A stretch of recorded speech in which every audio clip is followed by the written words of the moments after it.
హా. మామూలుగా మనం ఏదైనా మెడికల్ ప్రాబ్లం గురించి లేదా ఒక డయాగ్నోసిస్ గురించి మాట్లాడేటప్పుడు అందులో ఒక ఖచ్చితత్వం ఉంటుందని మనం ఆశిస్తాం కదా. అవును. అంటే ఒక ఇంజినీరింగ్ లెక్కలాగా అంటారు. కరెక్ట్. ఇప్పుడు చెయ్యి విరిగిందనుకోండి, వెంటనే ఒక ఎక్స్రే తీస్తాం. ఆ ఎక్స్రేలో ఆ విరిగిన ఎముక తాలూకు తెల్లటి గీత మనకు స్పష్టంగా కనిపిస్తుంది. హ్మ్.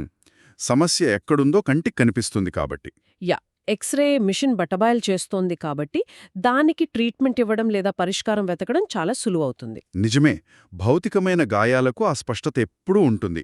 కంటికి కనిపించే ఆధారాలుంటాయి కాబట్టి మన మెదడు దాన్ని చాలా తేలికగా ప్రాసెస్ చేస్తుంది. కానీ ఈ రోజు మనం బతుకుతున్న ఈ ఆధునిక సమాజానికి ఈ సిస్టమ్కి ఒక ఎక్స్రే తీస్తే ఆ, ఎలాంటి గీతలు కనిపించవు అంటారు. అస్సలు కనిపించవు. ఆ రిపోర్ట్లో విరిగిన ఎముకల్లాంటి స్పష్టమైన గీతలు ఏమీ ఉండవు. అంతా అస్పష్టంగా, ఒక రకమైన బురదగా ఉంటుంది. కరెక్ట్. ఎందుకంటే సమాజాన్ని నడిపించే శక్తులు కంటికి కనిపించవు కాబట్టి. అదే కదా, మన జీవితాలను మన ఆలోచనలను శాసిస్తున్న ఆ అసలైన శక్తులన్నీ మనకు డైరెక్ట్గా కంటికి కనిపించవు. ఏప్రిల్ 2026 నాటి స్వేచ్ఛాలోచన మ్యాగజీన్లోని వివిధ వ్యాసాలు, ఆ పరిశోధనలన్నీ చదువుతున్నప్పుడు నాకు ఎగ్జాక్ట్గా ఇదే అనిపించింది. మ్మ్. ఆ వ్యాసాలన్నింటినీ ఒకచోట చేర్చి చూస్తే ఒక ప్యాటర్న్ కనిపిస్తుంది మనకు. యా, వీటన్నింటిలోనూ ఒక బలమైన కామన్ పాయింట్ లేదా అంతర్గత సూత్రం దాగి ఉంది. అదేంటంటే అ- అదృశ్య శక్తుల నియంత్రణ. అంటే మనకు తెలియకుండానే భౌగోళిక రాజకీయాల స్థాయిలో ఒక దేశం ఎలా కంట్రోల్ అవుతోంది, అలాగే మైక్రో స్థాయిలో మన దైనందిన నిర్ణయాలు ఎలా కంట్రోల్ అవుతున్నాయి అనేది ఈనాటి మన డీప్ డైవ్లో లోతుగా విశ్లేషిద్దాం. తప్పకుండా. ఆ స్వేచ్ఛాలోచన పత్రికలోని వ్యాసాలను మనం గమనిస్తే బయటకు కనిపించే దృశ్యానికి ఆ తెర వెనుక జరుగుతున్న వాస్తవానికి మధ్య ఉన్న భారీ గ్యాప్ మనకు స్పష్టమవుతుంది. హైజాక్ చేశాయో మనం అర్థం చేసుకోవచ్చు. ఖచ్చితంగా అండి. దీన్ని కరెక్ట్గా అర్థం చేసుకోవడానికి ఫస్ట్ మనం ఒక విచిత్రమైన జియోపాలిటికల్ ఉదాహరణతో మొదలు పెడదాం. ఆ, మార్చి 4న జరిగిన సంఘటన గురించే కదా. అవును, మార్చి 4, 2026న హిందూ మహాసముద్రంలో, అది శ్రీలంక సమీపంలో, ఇరాన్కు చెందిన ఒక నౌక, దాని పేరు IRIS దేనా, అది మునిగిపోయింది. హ్మ్, దీని వెనుక అమెరికా ఇంకా ఇజ్రాయెల్ పాత్ర ఉందన్నది ఆ పత్రికలో వచ్చిన కథనం. ఇక్కడ అత్యంత ఆశ్చర్యకరమైన విషయమేంటంటే ఆ నౌక ఎక్కడ్నుంచో రాలేదు. విశాఖపట్నంలో జరిగిన మన నావిక విన్యాసాలకు వచ్చిన మన అతిథి నౌక అది. అవును, ఇక్కడే మనం ఆలోచించాలి. అంటే చూడండి, మన ఇంటికి ఒక అతిథిని పిలిచి మన గేటు బయటే వారిపై దాడి జరిగితే మనమేమీ ఎరగనట్టు సైలెంటుగా మౌనంగా ఉండిపోయాం. యా, అదే ఆశ్చర్యం. విద్యాభూషణ్ రావత్ గారు రాసిన ఈ వ్యాసం చూస్తుంటే నాకొక పెద్ద సందేహం వస్తోంది. గ్లోబల్ సౌత్ దేశాలకు మనం ఒక వాయిస్ లాంటి వాళ్లమని మనం ఎప్పుడూ చెప్పుకుంటాం. పైగా ఇరాన్లోని చబహార్ పోర్ట్లో మనకు భారీ పెట్టుబడులు కూడా ఉన్నాయి. హ్మ్, కరెక్ట్. చాలా ఇన్వెస్ట్మెంట్స్ ఉన్నాయి మనం అక్కడ. అయినా సరే మనం ఎందుకు ఇంతలా మౌనంగా ఉండిపోయాం? ఇదంతా కేవలం ఇరాన్ను టార్గెట్ చేయడమేనా, లేక ఇందులో ఇంకేమైనా పెద్ద గేముందా అనిపిస్తోంది. హ్మ్, ఇక్కడే మనం ఒక పదాన్ని డీకోడ్ చేయాలి. అదేంటంటే నిబంధనల ఆధారిత వ్యవస్థ. అంటే ఇంగ్లీష్లో రూల్స్ బేస్డ్ ఆర్డర్ అంటారు కదా, ఆ భ్రమను మనం బద్దలు కొట్టాలి. అవును, అందరూ ఈ పదాన్ని చాలా వాడుతుంటారు. యా, బయటకు చూస్తే అగ్రరాజ్యాలు ఎప్పుడూ అంతర్జాతీయ చట్టాల గురించి, న్యాయం గురించి మాట్లాడతాయి. కానీ వ్యాసకర్త విశ్లేషణ ప్రకారం అదొక ముసుగు మాత్రమే. ఇరాన్పై జరుగుతున్న ఈ దాడులు కేవలం ఒక దేశాన్ని మాత్రమే టార్గెట్ చేయడం కాదు. ఇంకేదో పెద్ద ప్లాన్ ఉందంటారు. ఖచ్చితంగా. ఇది రష్యాను ఒంటరిన చేసే అతిపెద్ద వ్యూహంలో ఒక భాగమని ఆయన రాశారు. పశ్చిమ దేశాలు తమ ఆధిపత్యాన్ని నిలబెట్టుకోవడం కోసం ఎల్లప్పుడూ రష్యాను చుట్టుముట్టాలని చూస్తాయి, దానికి ప్రధాన అడ్డంకిగా ఉన్న చైనాను కట్టడి చేయాలని చూస్తాయి. అంటే ఈ మొత్తం చదరంగంలో ఇరాన్ ఒక పావు మాత్రమే అనమాట. ఎగ్జాక్ట్లీ. ఇరాన్ అనేది ఒక పావు మాత్రమే. కానీ ఒక్క నిమిషం ఆగండి. ఇక్కడ ఆ వ్యాసకర్త ఇంకొక మాట కూడా వాడారు. దీన్ని శ్వేతజాతీయుల ఆధిపత్యం లేదా వలసవాదం యొక్క కొత్త రూపం అని వర్ణించారు. ఇదెలా సాధ్యం? వలసవాదమనే పదం చాలా చాలా బలమైంది కదా. అవును, చాలా స్ట్రాంగ్ వర్డ్. ఇది కేవలం అగ్రరాజ్యాలు తమ వనరులను కాపాడుకోవడానికి ఆడే రెగ్యులర్ జియోపాలిటికల్ గేమ్ కాదా, దీన్ని ప్రత్యేకంగా వలసవాదం లేదా కొలోనియలిజంగా ఎందుకు చూడాలి? ఆ పదాన్ని ఆయన ఎందుకు వాడారంటే, చూడండి, వలసవాదం అంటే కేవలం సైన్యంతో వచ్చి ఒక దేశాన్ని భౌతికంగా ఆక్రమించుకోవడం మాత్రమే కాదు. ఉమ్, ఒక దేశం యొక్క సార్వభౌమాధికారాన్ని, వాళ్ళ స్వతంత్ర విదేశాంగ విధానాన్ని అదృశ్య ఒత్తుళ్లతో రిమోట్ కంట్రోల్లాగా శాసించడం కూడా వలసవాదమే. ఓ అంటే మనకు తెలియకుండానే మనం వాళ్ళ కంట్రోల్లో ఉన్నామన్నమాట. అవును. ఇప్పుడు ఒకవైపు మనం రష్యా నుండి ముడిచమురును తక్కువ ధరకు కొనుగోలు చేస్తూనే ఉన్నాం, మనకది లాభం. కాని అదే సమయంలో అమెరికా ఒత్తిడికి తలొగ్గి ఇరాన్ విషయంలో పూర్తిగా మౌనంగా ఉన్నాం. ఇది పత్రికలో చాలా క్లియర్గా రాశారు కదా. యా, ఒక 160 మంది ఇరాన్ బాలికల మరణంపై కాని, ఇరాన్ సుప్రీం లీడర్ ఖొమేని మరణంపై కాని మనం కనీస సానుభూతి కూడా తెలపలేకపోయినట్లు పత్రిక రిపోర్ట్ చేసింది. మన విదేశాంగ శాఖ, మన సైనిక వ్యవస్థ అంతా మౌనంగానే ఉండిపోయాయి. అవును. ఇక్కడే వ్యాసకర్త ఒక కంపారిజన్ తెచ్చారు. మనకంటే చాలా చిన్న దివిదేశమైన శ్రీలంక ఆపదలో ఉన్న ఇరాన్ సిబ్బందిని రక్షించడానికి చూపించిన ధైర్యం, ఆ తెగువ మనమెందుకు చూపలేకపోయాం? నిజమే, శ్రీలంక రియాక్ట్ అయిన తీరు చాలా గొప్పగా అనిపించింది. అంటే మన ప్రాంతంలో మనం ఒక శక్తిగా ఎదగడాన్ని ఈ అగ్రరాజ్యాలు ఒప్పుకుంటాయి, కానీ అది తమకు అనుకూలమైన పరిమితుల్లోనే ఉంచాలనుకుంటున్నాయి. ఇజ్రాయెల్కు ఇస్తున్న స్వేచ్ఛను, పవర్ను మనకివ్వరు. ఆ కనబడని నియంత్రణనే ఇక్కడ కొత్త వలసవాదంగా అభివర్ణించారు. ఆ ఇప్పుడు అర్థమైంది. అంటే మనం తటస్థంగా ఉన్నామని మనకు మనం గొప్పగా అనుకుంటాం, కాని వాస్తవానికి ఆ తటస్థత కూడా ఒక అదృశ్య యజమాని గీసిన గీత లోపలే ఉంటుందన్నమాట. ఖచ్చితంగా. ఆ గీత దాటడానికి మనకు పర్మిషన్ లేదు. అయితే ఈ భౌగోళిక రాజకీయాల గురించి వింటుంటే ఇదంతా ఎక్కడో ఢిల్లీలోనో వాషింగ్టన్లోనో జరిగే ఒక హై లెవెల్ గేమ్ లాగా అనిపిస్తోంది మనకు. సామాన్యుడికి ఇదంతగా పట్టకపోవచ్చు. చాలామంది ఎలానే అనుకుంటారు. కానీ ఒక అదృశ్య యజమాని మన స్వాతంత్ర్యాన్ని లాగేసుకోవడం అనేది కేవలం గ్లోబల్ స్థాయిలో, మ్యాక్రో లెవెల్లో మాత్రమే జరగడం లేదు. ఇది అచ్చంగా మన దైనందిన జీవితంలో, మన చేతుల్లో ఉన్న స్మార్ట్ ఫోన్లలో కూడా జరుగుతోంది. అవును, ఇది చాలా డేంజరస్ ట్రెండ్. మనం ఒక అదృశ్య కోడుకు, అంటే ఒక సింపుల్ కంప్యూటర్ ప్రోగ్రామ్కు మన అటోనమీని ఎలా అప్పగించేస్తున్నామో అనిశెట్టి షాయ్కుమార్ గారు రాసిన గిగ్ ఎకానమీ వ్యాసం చాలా అద్భుతంగా వివరిస్తోంది. యా, ఇక్కడ స్కేల్ మారింది. అంటే దేశాల స్థాయికి నుండి మనుషుల స్థాయికొచ్చాం. కాని మెకానిజం మారలేదు. ఒకప్పుడు ఒక ఫ్యాక్టరీలో పనిచేస్తే అక్కడొక మేనేజర్ లేదా ఓనర్ ఉండేవాడు. అవును, ఏమైనా ప్రాబ్లం ఉంటే వెళ్ళి అడగడానికి ఒక మనిషి ఉండేవాడు. కరెక్ట్. అతనితో వాదించడానికో, బతిమిలాడడానికో లేదా ఎక్స్ప్లెయిన్ చేయడానికో కనీసం ఒక మనిషి కంటికి కనిపించేవాడు. కాని ఇప్పుడు స్విగ్గీ, జొమాటో, ఊబర్, ర్యాపిడో లాంటి యాప్స్ అన్నీ అల్గారిథమ్స్ ద్వారా ఒక కనబడని, ఫీలింగ్స్ లేని యజమానిని సృష్టించాయి. నిజమే.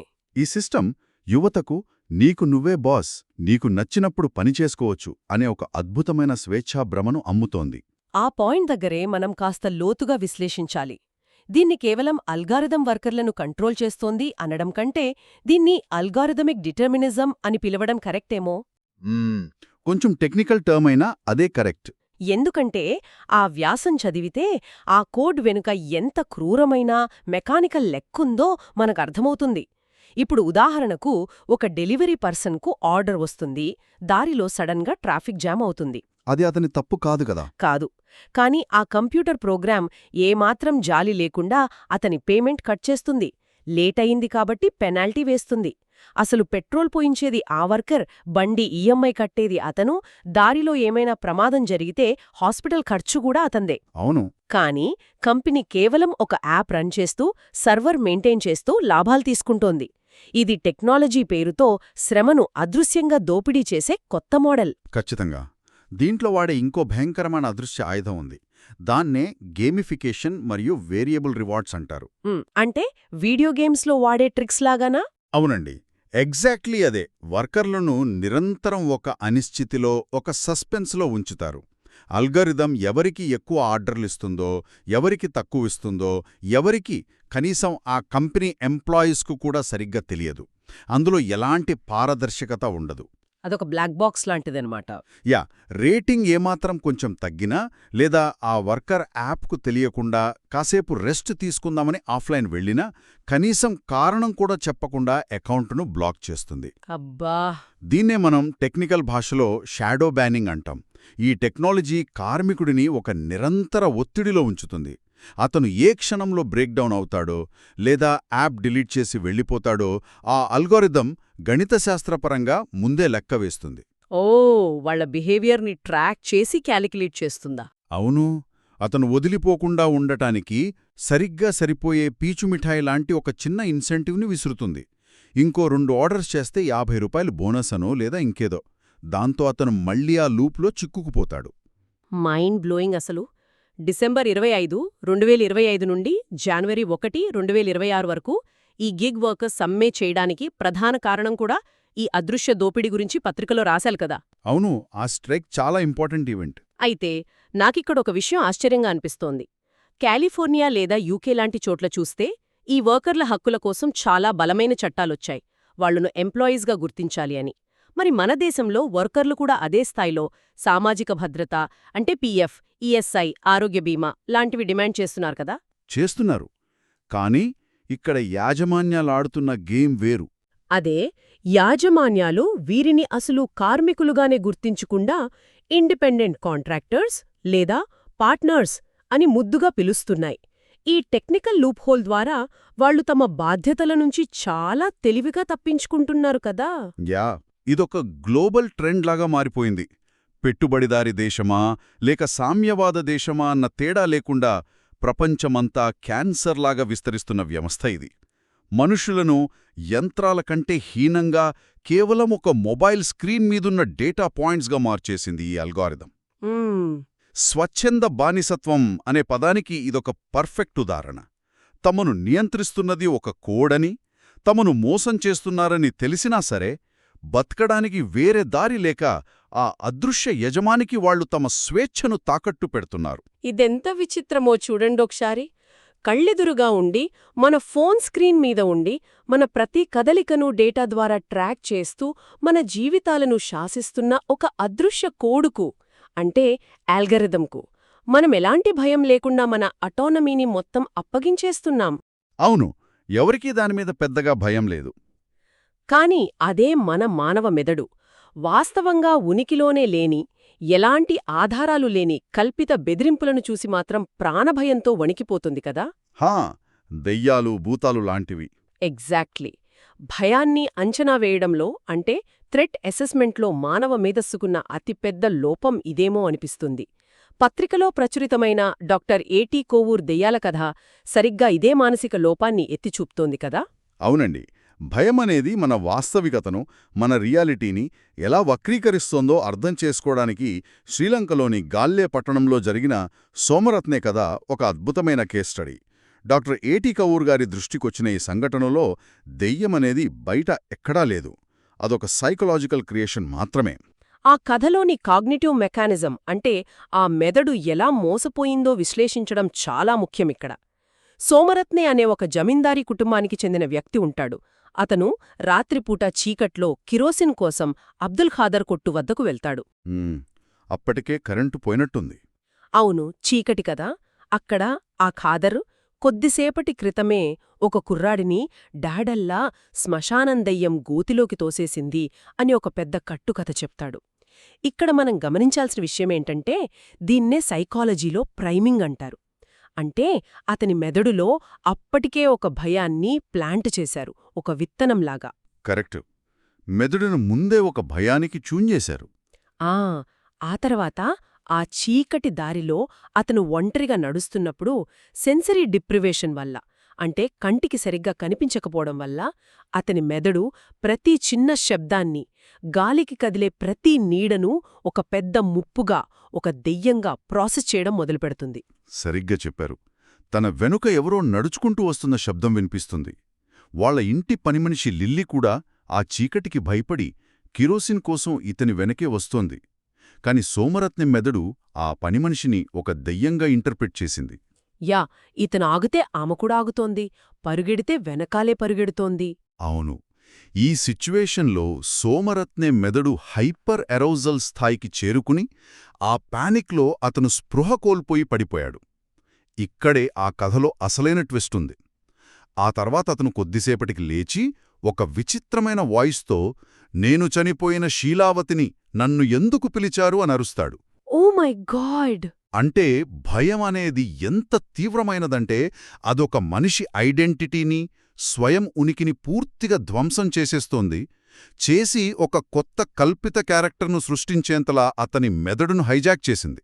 ఈ కథ చదువుతున్నప్పుడు నాకేమనిపించిందంటే, దెయ్యం ఆవహించడం అనేది బయట ఎక్కడినుండో వచ్చే ఫీచర్ కాదు. మన మెదడు భరించలేని ఒత్తిడికి లేదా పానిక్కి గురైనప్పుడు దాన్ని తట్టుకోలేక తనను తాను కాపాడుకోవడానికి క్రియేట్ చేసుకునే ఒక డిఫెన్స్ మెకానిజం లాంటిది. అబ్సల్యూట్లీ. కోవూర్ గారు కూడా ఇదే విషయాన్ని లాజికల్గా ప్రూవ్ చేశారు. ఒకవేళ మనిషి చనిపోయాక నిజంగానే ఆత్మ ఉంటుందని, అది అక్కడే తిరుగుతుందని మనం నమ్మితే, మరి యాక్సిడెంట్స్లో కాలిపోయిన శవాల ఆత్మలు ఎక్కడికి పోతాయి? బూడిదతో పాటు గాలిలో కలిసిపోతాయా అన్నదే ఆయన లాజిక్. అవును, చాలా సింపుల్ కానీ పవర్ఫుల్ క్వశ్చన్. ఇంకో ఫన్నీ లాజిక్ ఏంటంటే, దెయ్యాలకు కూడా బట్టలు ఉంటాయని, తెల్లచీరల్లో వస్తాయని మనం నమ్ముతాం కదా. మరి ఆ బట్టలు కుట్టే టైలర్లు ఆ దెయ్యాల లోకంలో ఉంటారా అని ఆయన అడిగారు. ఈ ప్రశ్నలు వినడానికి మనకు చాలా సింపుల్గా, కాస్త ఫన్నీగా అనిపించినా ఇవి కొన్ని వందల ఏళ్లుగా పాతుకుపోయిన మూఢనమ్మకాల పునాదులను కదిలిస్తాయి. నిజమే. ఆత్మ, దెయ్యం ఇవన్నీ ఎలాంటి శాస్త్రీయ ఆధారాలు లేని కల్పనలు మాత్రమే. కానీ మన సమాజంలో చాలా వ్యాపారాలు, మంత్రగాళ్ల దోపిడీలు అంతా ఈ సింపుల్ భయం మీదే నడుస్తున్నాయి. అవును, మించారు. అంటే భయమనేది కేవలం ఒక అదృశ్య శక్తిగా మారి మనిషి ఆలోచనలను కట్టడి చేయడమే కాదు, ఒక దోపిడీ వ్యవస్థకు, ఒక మూఢనమ్మకాల బిజినెస్కు పునాదిగా మారుతోందన్నమాట. వావ్! ఇదొక అద్భుతమైన కనెక్షన్ అండి. మన మెదడు అస్సలు ఏ ఆధారాలు లేని ఖాళీ భ్రమలను, అంటే ఈ దెయ్యాలను ఎంత సులభంగా నమ్ముతోందో, అదేవిధంగా ఈనాటి మన సమాజం కూడా ఏమాత్రం ఆలోచన లేని ఖాళీ ఉత్సవాలను అంతే గుడ్డిగా జరుపుకుంటోంది. పత్రికలో వచ్చిన ఇంకో వ్యాసం గురించే కదా మీరు చెప్తోంది? అవునండి. డి హనుమంతరావు గారు రాసిన ఉద్యమమంటే ఈవెంట్ కాదు అనే వ్యాసం ఈ సామాజిక అంధత్వాన్ని చాలా లోతుగా ప్రశ్నించింది. మన జీవితాల్లో భావజాలం లేదా ఐడియాలజీ ఉండాల్సిన స్థానాన్ని ఒక సింపుల్ ఈవెంట్ మేనేజ్మెంట్ ఎలా ఆక్రమించేసిందో ఈ వ్యాసం చాలా క్రిస్ప్గా వివరిస్తోంది. ఆ వ్యాసం చదివితే ఆధునిక సమాజపు ద్వంద్వవైఖరి, మన హిపోక్రసీ స్పష్టంగా అర్థమవుతుంది. దేశం కోసం ప్రాణాలిచ్చిన మహనీయుల జయంతులు, వర్ధంతులు ఈ రోజుల్లో ఎలా మారిపోయాయి? కేవలం ఫోటో ఆపర్చునిటీస్లాగా మారిపోయాయి. అవును, నిజంగా బాధాకరమది. ఏప్రిల్ 14న డాక్టర్ బిఆర్ అంబేడ్కర్ జయంతి, జనవరి 26న రిపబ్లిక్ డే, మార్చి 8న మహిళా దినోత్సవం. ఇవన్నీ కేవలం విగ్రహాలకు పూలమాలలు వేయడం, కేకులు కోయడం, డాన్సులు వేయడం వరకే పరిమితమయ్యాయి. ఆ నాయకుల అసలు ఆశయాలేమిటి, వారు దేనికోసమంతలా పోరాడారు అన్న బేసిక్ ప్రశ్నలు గాలికి కొట్టుకుపోయాయి. దీని సైకలాజికల్గా చూస్తే సమాజం ఎందుకు ఇలాంటి డీప్ డిస్కషన్స్ వదిలేసి కేకులు కోయడానికి ప్రాధాన్యత ఇస్తుందో మనకు అర్థమవుతుంది. ఎందుకంటారు? ఎందుకంటే అంబేడ్కర్ లేదా మార్క్స్ రాసిన పుస్తకాలు చదివి వారి భావజాలాన్ని అర్థం చేసుకుని దాన్ని మన దైనందిన ఆచరణలో పెట్టడమనేది మెదడుకు చాలా కష్టమైన పని.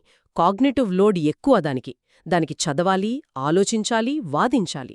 అవును, శ్రమతో కూడుకున్న పని. అని అదే ఒక విగ్రహానికి దండవేసి ఒక ఫోటో దిగి వాట్సాప్లో స్టేటస్ పెట్టుకోవడమనేది చాలా తేలికైన పని.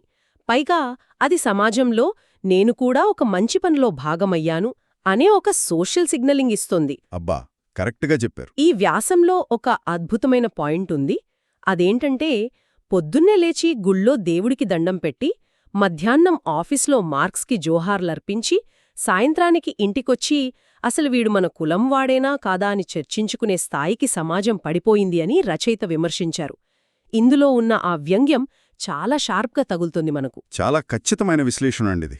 అందుకే హనుమంతరావు గారు దీనికొక క్లియర్ పరిష్కారాన్ని కూడా సూచించారు. సమాజంలో నిజంగా మార్పు రావాలంటే కేవలం ఈ మొక్కుబడి ఉత్సవాలు, ఈ ఈవెంట్స్ అస్సలు సరిపోవు. ఒక భావ విప్లవం, అంటే ఐడియాలజికల్ రెవల్యూషన్ జరగాలి అని ఆయన అన్నారు. అంటే మన ఆలోచనా విధానం మారాలంటారు. గతం వైపు నడవమంటుంది సంస్కృతి, భవిష్యత్తు వైపు నడవమంటుంది నాగరికత. ఈ రెండింటి మధ్య నిరంతర సంఘర్షణ జరుగుతూనే ఉంటుంది ఏ సమాజంలో అయినా. మనం కేవలం మన గత సంస్కృతిని గుడ్డిగా ఆరాధిస్తూ ఈ ఉత్సవాలతోనే కూర్చుంటే మనం భవిష్యత్తు వైపు అడుగులు వేలేం. 7.5 దశాబ్దాల స్వాతంత్ర్యం తర్వాత కూడా రాజ్యాంగ స్ఫూర్తి ప్రజల నరనరాల్లోకి ఎందుకు చేరలేదో మనం ఆత్మవిమర్శ చేసుకోవాల్సిన అవసరం ఇక్కడే ఉంది. అంటే ఒక రకంగా చూస్తే ఆ మహనీయులను దేవుళ్లలాగా మార్చేసి విగ్రహాలు పెట్టి పూజలు చేయడం ద్వారా మనం చాలా తెలివిగా వారి భావజాలాన్ని, వాళ్లు చెప్పిన కఠినమైన నిజాలను పక్కన పెట్టేస్తున్నామన్నమాట. ఆశయాలు లేకుండా కేవలం ఉత్సవాలు మాత్రమే చేయడం అనేది కూడా మన ఎదుగుదలను ఆపేసే ఒక రకమైన అదృశ్య శక్తే కదా. ఖచ్చితంగా. మనం ఈ చర్చను మొదటి నుండి ఒకసారి వెనక్కి తిరిగి చూసుకుంటే ఆ వ్యాసాలన్నింటినీ కలిపే ఒక బలమైన కామన్ థ్రెడ్ స్పష్టంగా కనిపిస్తుంది. అవును. ఆ థ్రెడ్ ఏమిటంటే మనం దేనితో పోరాడుతున్నామో, దేని ద్వారా నియంత్రించబడుతున్నామో మనకే కనీస అవగాహన లేకపోవడం. ఖచ్చితంగా. ఎపిసోడ్ మొదట్లో మనం ఎక్స్రే మిషన్ గురించి మాట్లాడుకున్నాం, గుర్తుందా? విరిగిన ఎముక స్పష్టంగా కంటికి కనిపిస్తే డయాగ్నోసిస్ ఈజీ అని. కానీ ఈరోజు మనం ఈ డీప్ డైవ్లో చర్చించిన ఏ ఒక్క అంశం కూడా సాధారణ కంటికి కనిపించేది కాదు. ఒకవైపు భౌగోళిక రాజకీయాల్లో దేశాల సార్వభౌమత్వాన్ని సైలెంట్గా లాగేసుకుంటున్న అగ్రరాజ్యాల వలసవాద ఒత్తిళ్లు, మరోవైపు చూస్తే స్వేచ్ఛ పేరుతో మనల్ని ఒక అంతులేని అనిశ్చితిలోకి నెట్టి మన శ్రమను దోచుకుంటున్న అల్గారిథమిక్ యజమానులు.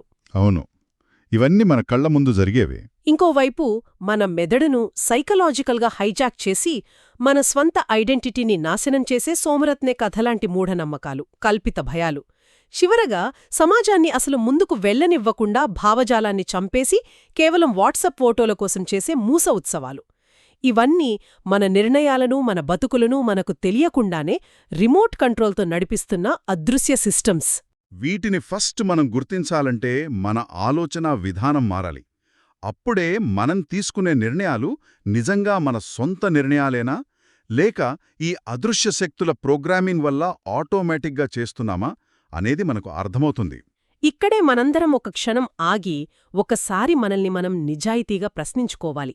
మనం అస్సలు ఉనికిలోనే లేని ఆ దెయ్యాలను, చీకట్ని చూసి ప్రాణభయంతో వణికిపోతున్నాం. అవును. కాని రోజూ కళ్ళెదురుగా ఉండి, మన చేతుల్లో ఉండి, మన ప్రతి కదలికను డేటాగా మార్చి మన స్వేచ్ఛను మొత్తం లాగేసుకుంటున్న ఆ అల్గారిథమ్స్ను మాత్రం ఎలాంటి భయం లేకుండా మన యజమానులుగా అంగీకరిస్తున్నాం. నిజంగా మనం భయపడాల్సింది ఎవరికి, పోరాడాల్సింది ఎవరితో? మన బుర్రలు సృష్టించుకున్న ఆ కల్పిత దెయ్యాలతోనా, లేక పట్టపగలు అత్యంత పకడ్బందీగా మన భవిష్యత్తును సైలెంట్గా శాసిస్తున్న ఈ అదృశ్య వ్యవస్థలతోనా? దీని గురించి ఒకసారి తీవ్రంగా ఆలోచించండి. ఈనాటి ఈ లోతైన విశ్లేషణలో మాతో పాటు ఈ ఆలోచనాత్మక ప్రయాణం చేసినందుకు ధన్యవాదాలు. మళ్ళీ కలుద్దాం.